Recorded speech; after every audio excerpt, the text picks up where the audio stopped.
తాకట్లో ఉన్న మీ బంగారాన్ని విడిపించి ఆ రోజు ఆన్లైన్ రేటుకి కొంటాం. Sharma gold company. అందరికీ నమస్కారం. నా పేరు మాధురి. మీరు చూస్తుంది సుమన్ టీవీ నెట్వర్క్. మనకు తెలియని ఎన్నో ఆధ్యాత్మిక విషయాలు మనకి తెలియజేయడానికి మనతో పాటు ఉన్నారు ప్రముఖ జ్యోతిష్య పండితులు బ్రహ్మశ్రీ గుండెపూటి సుధీర్ శర్మ గారు. నమస్కారం గురువు గారు. శ్రీమాత్రే నమః. శ్రీ గురుభ్యో నమః.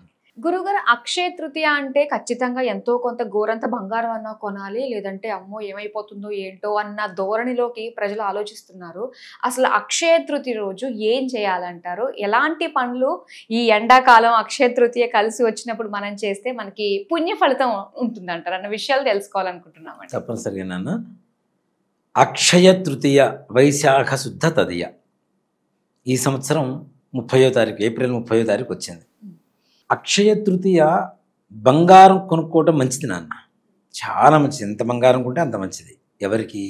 బంగారం షాపులు వాళ్ళకి. మనం కొనుక్కుంటే వాళ్ళకే మంచిది, అంతే కదా.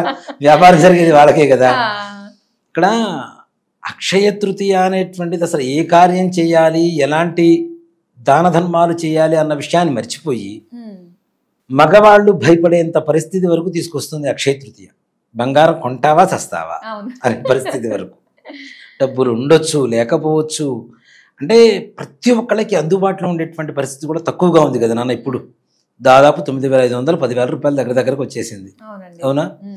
బంగారం రేటు తక్కువలో ఉన్నప్పుడు కొనుక్కుంటే ఆనందం, కానీ ఎక్కువలో ఉన్నప్పుడు ఎగబడి కొనుక్కుంటే మనకేముంటుంది? మనకి మామూలుగానే ఉంటుంది. ఆ షాపు వాళ్ళకి మాత్రం మంచి లాభాలు తెచ్చిపెడుతూ ఉంటుంది. ముఖ్యంగా నాన్న, అక్షయం అంటే నాశనము లేనటువంటిది అనేది అక్షయం అని చెప్పి పిలుస్తూ ఉంటాం. అహ అంటే కాదు, లేదు. క్షయం అంటే నాశనం. అందుకని మనం అక్షతలు కూడా ఎందుకు వేస్తారు? ఎప్పటికీ నాశనం కానటువంటివి కాబట్టి అక్షతలు వేస్తాం. అక్షంతులు అని ఎందుకు అంటారు అంటే ఎప్పటికీ నాశనం కాదు అంటే వాటి ద్వారా వచ్చినటువంటి ఆశీర్వచనం ఎప్పటికీ నాశనం కానిది అని అర్థం.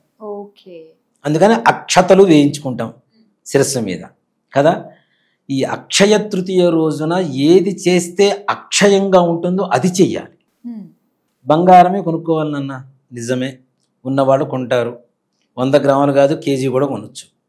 అని లేని వాళ్ళ పరిస్థితి అసలు పూర్ ఉండేటువంటి వాళ్ళు, వాళ్ళకు కూడా అనిపిస్తుంది కదా, అరే పండగ రోజున అందరు బంగారం కొనుక్కుంటున్నారు, మనం కొనుక్కుంటే వచ్చే సంవత్సరానికి ఇంకాస్త ఎక్కువ అవుతుంది, ఇంకా ఎక్కువ కొనుక్కోవచ్చు అనేటువంటి ఒక ఆలోచన వస్తుంది. అది మొట్టమొదటిగా ముందు మైండ్లోంచి తీసేమని చెప్పండి జనాలు. చాలా మంచి విషయం చెప్పారు గురువు గారు. ఇప్పుడు లేనివాడు బంగారం కొనాలంటే 1 గ్రాము కొనాలంటే 10,000 రూపాయలు అప్పు తీసుకురావాలి. తీసుకొచ్చి బంగారం కొనుక్కొని అప్పు తీర్చలేక బంగారాన్ని మళ్ళీ తీసుకెళ్లి తాకట్టు పెడితే లక్ష్మీదేవి అనుగ్రహిస్తుంది మనల్ని?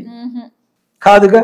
కొన్ని రోజులకి వడ్డీ కట్టి కట్టి చివరికి వదిలేస్తాడు, అది కాస్త ఆక్షన్లో వెళ్ళిపోతుంది తాకట్టు పెట్టుకునే చోట. అప్పుడు ఏమైంది? 10,000 రూపాయలు అప్పు మిగిలింది తప్పితే ఇంట్లో బంగారం మిగిలింది అయితే లేదు. అవునా? దానివల్ల ఏ ఉపయోగం ఉంటుంది చెప్పండి? ఇంట్లో ఉన్న బంగారానికి పూజ చేసుకోవడం అనేటువంటిది ప్రధానం. ఒకటి. దాంతోపాటుగా ఇంట్లో ఉన్న బంగారాన్ని పూజ చేస్తుంటే ఇంకా పెరుగుతూ ఉంటుంది.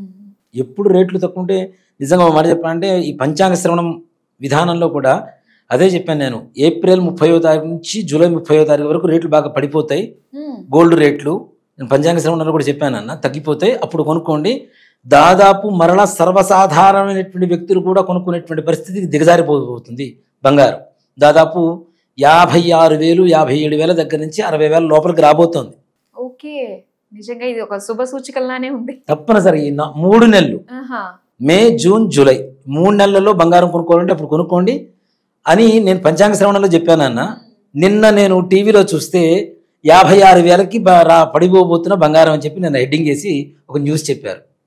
అంటే మన హిందూ ధర్మం పంచాంగం కూడా సర్వసాధారణంగా రాయరు కదా నాన్న. పంచాంగకర్తలు కూడా ఏ సమయంలో ఏ రకమైనటువంటి కష్టాలు వస్తాయో ముందుగానే రాస్తూ ఉన్నారు.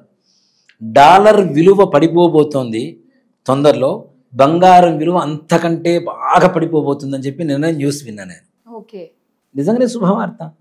ఇప్పుడు అక్షయ తృతీయ రోజున కొనుక్కోవాలి అనే దానికంటే ఆ తర్వాత 2 రోజులు ఆగితే రేట్లు తగ్గిపోతే ఇంకాస్త ఎక్కువ వస్తుంది కదా. ఇంకో 2-3 గ్రాములు పెరుగుతుంది, మంచిగా ఆభరణాలు చేయించుకోవచ్చు. కాబట్టి ఇంట్లో ఉన్న లక్ష్మి ఏదైతే ఉందో ఆ లక్ష్మికి పూజ చేయండి. సువర్ణ లక్ష్మి, బంగారం. ఇంట్లో ఎవరింట్లో ప్రతి ఇంట్లో బంగారం ఉంటుంది, ఎంతో కొంత ఉంటుంది. ఆ బంగారాన్ని పూజ చేసుకోండి. బంగారాన్ని పూజ చేయటం తప్పు కాదు, కొనుక్కొచ్చుకోవడం తప్పు కాదు. కాకపోతే లేనిపోని ఆడంబరాల కోసం అప్పులు చేసి మరి తెచ్చుకోవడం అనేది మాత్రం తప్పని చెప్తున్నా. దాంతోపాటు అసలు అక్షయ తృతీయ రోజున ఏం చేయాలి అంటే మీరు అన్నట్టుగా నడి ఎండాకాలంలో అక్షయ తృతీయ వస్తుంది, వైశాఖ మాసం, దాహం కదా. మనకి మన భవిష్యత్ తరాలకి ఎప్పటికీ కావలసింది ఏంటి, మనిషికి నీరు కావాలి కదా. మనం దాహం వేసినప్పుడు కావలసినటువంటి నీరు ఎప్పటికైనా అందడం కోసం ఒక మంచి, ఇది పరిహారం కూడా కాదు నాన్న, మనం పాటించవలసినటువంటి ఒక నియమం, ధర్మం అని చెప్తారు. ఏం చేయాలి, ఇప్పుడు మనకి బయట ముంతలు అమ్ముతుంటారు, మట్టితో ముంతలు కానీ కూజాలు కానీ చిన్న చిన్నవి అమ్ముతూ ఉంటారు. తీసుకొచ్చుకోండి, శుక్రవారం మంగళవారం కాకుండా ఇంటికి తెచ్చుకొని, ముందు 2 రోజుల ముందైనా తెచ్చుకోవచ్చు, ఆ ముందు రోజు అయినా తెచ్చుకోవచ్చు, మంగళవారం శుక్రవారం కాకుండా ఉంటే తెచ్చుకొని కొద్దిగా బెల్లాన్ని మెత్తగా దంచి దాంట్లో వేయండి, మిరియాలు ఇలాచి మెత్తగా పౌడర్ చేసి దాంట్లో వేయండి, పానకం అయిపోతుంది. పాత్ర, దాని మీద చిన్న మూత, దాంతోపాటు విభూది, మనం విభూది పెట్టుకుంటాం కదా, విభూది పండు అని చెప్పి బయట అమ్ముతుంటారు. మనం విభూది ఒకటి, యజ్ఞోపవీతం, బ్రాహ్మణులు వేసుకునేటువంటి జంధ్యం, యజ్ఞోపవీతం. అలాగే మనకు సీజన్లో వచ్చేటువంటి పండ్లు ఏమిటి, మామిడి పండు. దాంతోపాటు అవకాశం ఉంటే వస్త్రం ఇస్తే ఇవ్వండి, లేకపోతే లేదు, వస్త్రం ఒకటి. దీంతోపాటు విసెన కర్ర, హ్యాండ్ ఫ్యాన్ అంటాం కదా, అది కూడా ప్లాస్టిక్ ఇవి కాదు, వెదురు బద్దలతో తయారు చేస్తుంటారు. వెదురు బద్దల్లో ఉండేటువంటి గొప్పతనం ఏంటంటే లక్ష్మీ యోగం, అలాగే చల్లగా ఉంటుంది. ఇప్పుడు ఎండాకాలంలో వెదురు పొదల దగ్గరికి పోయి కదిలించండి, పాములు బయటకు వస్తూ ఉంటాయి, ఎందుకంటే లోపల చల్లగా ఉంటుంది, అక్కడ చేరుతుంటాయి ఈ పాములన్నీ కూడా. వెదురులో చల్లదనం ఎక్కువ. వెదురు బొంగుల్లో నీళ్లు పోసేసి మనం ఒక గాలికి వేలాడేసి బయట తగిలిస్తే చల్లగా తయారవుతుంది. ఒకప్పుడు అవే ఉండేవి కదండి, అవి ఉండేవి కదా కదా. ఆ వెదురు బద్దలతో తయారు చేసినటువంటి విసెన కర్ర, ఇవి ఒక బ్రాహ్మణుని ఇంటికి పిలిచి చక్కగా కాళ్ళు కడిగి ఆయనకి ఇవి దానం చేయండి. దీంట్లో మీ ఇంట్లో లక్ష్మీదేవి అక్షయంగా ఉంటుంది ఎప్పటికీ కదా. అక్కడ దానాన్ని కూడా ఉదకుంభ దానం అంటాను నాన్న.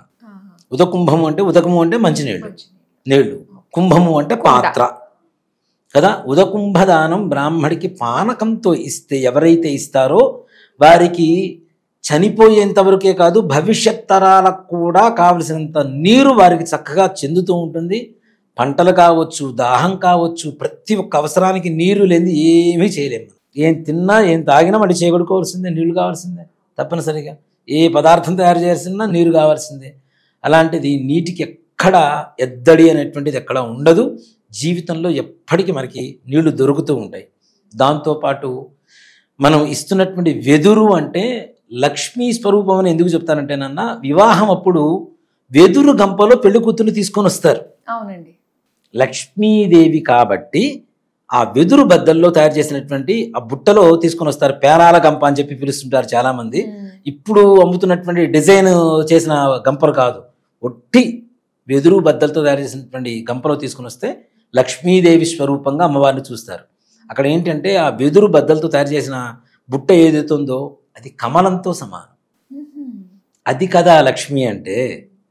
ఆ లక్ష్మి మన ఇంట్లోకి రావాలి అంటే, మన ఇంట్లో ఉండే అలక్ష్మి దూరం అవ్వాలి అంటే తప్పనిసరిగా బ్రాహ్మడికి ఈ విధంగా దానం ఇస్తే ఇది పుణ్యం అక్షయం అవుతుంది, భవిష్యత్ తరాలకు కూడా మంచి బాటను వేస్తుంది. అంతేగాని బంగారం కొనుక్కొచ్చుకోండి, బంగారం తెచ్చుకుంటేనే మీకు అక్షయ తృతీయ అనేటువంటి అపోహలు మాత్రం అస్సలు వద్దు, అవి మైండ్లోంచి తీసేయండి. చాలా బాగా చెప్పారు గురువుగారు. నిజంగా అక్షయ తృతీయ అంటే లేనిపోని ఆర్భాటాల కోసం పాపం వాళ్ళు హింసించేస్తూ ఉంటారు మీరు అన్నట్టుగానే వాళ్ళ భర్తల్ని. అండ్ ఇది ప్రతి ఒక్కరికి కూడా కనువిప్పు కావాలి. మెయిన్ మన కోసం కాకుండా దాన ధర్మం చేసి మనం ఏంటో చాటి చెప్పుకునే విధంగా మనకు అక్షయ తృతీయ ఉంది అన్నది మీరు చాలా చక్కగా మాకు తెలియజేసినారు. దానం ఇస్తూ ఉంటే నాన్న అక్షయం, దానం ఇచ్చేంత ధనం మన దగ్గరకు వస్తూ ఉంటుంది కదా, అది కూడా అక్షయమే కదా. అంతే కదా అండి. చాలా చక్కగా తెలియజేశారు గురుగారు, ధన్యవాదాలు. శ్రీమాత్రే నమః. శ్రీ గురుభ్యో నమః.